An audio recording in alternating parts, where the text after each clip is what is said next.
មានគុណមានទងន់ធ្ងន់ដូចប្រតពីគ្មានអ្វីនឹងសងគុណលោកទាំងទ្វីមាសពុនគិរីថ្លៃពុំសមាហោងភាសាខ្មែរជំរាបសួរអ្នកទាំងអស់គ្នាថ្ងៃនេះយើងមកបន្តមេរៀនយើងមេរៀនទី41ថ្ងៃមុនខ្ញុំបង្រៀនអ្នកទាំងអស់គ្នារៀនសារឡើងវិញបត្រីស័ព្ទសត្រីស័ព្ទហត្រីស័ព្ទអត្រីស័ព្ទឥឡូវនេះយើងមកដល់មេរៀនទី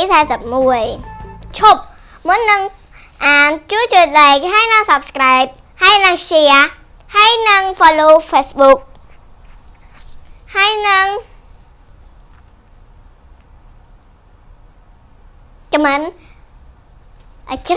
រើនហើយនឹងអីគេហើយនឹងចុចរូបកណ្ដឹងអូខេតោះយើងចាប់ផ្ដើមអានបានហើយលើកហ្នឹងមិនមេរៀនទេអីលើកហ្នឹងមិនអីគេមិនពាក្យដូចអ្នកទាំងអស់គ្នាគិតថាយើងអានដូចអីគេសអាសាបតសបបអ៊ូអញ្ចឹងទេឥឡូវហ្នឹងយើងមកដល់បទចម្រៀងគីចំណងជើងម៉ែឪមានគុណមេសូតចឹងមេសូតណាយើងមកដល់មេសូតណាម៉ែឪមានគុណតោះយើងចាប់ផ្ដើមមេរៀនទី41ម៉ែឪមានគុណហើយនេះអក្សរខ្មែរអក្សរក្រហមនេះគឺអានថាអីគេមេសូតរត់មាត់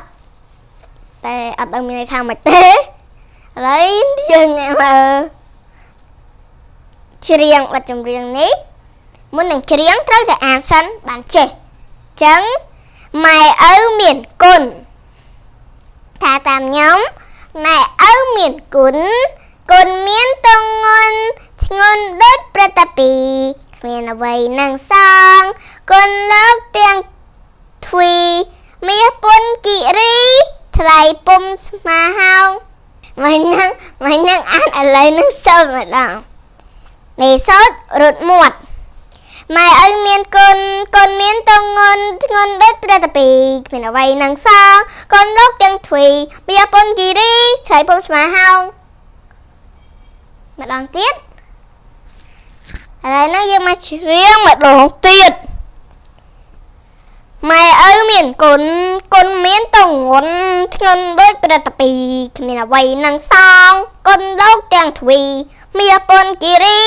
ថ្លៃពុំសមាហោង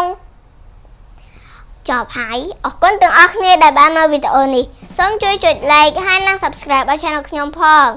កុំភ្លេច follow កុំភ្លេច share កុំភ្លេច comment បាយបាយចុចរូបកណ្ដឹងអស់ហើយ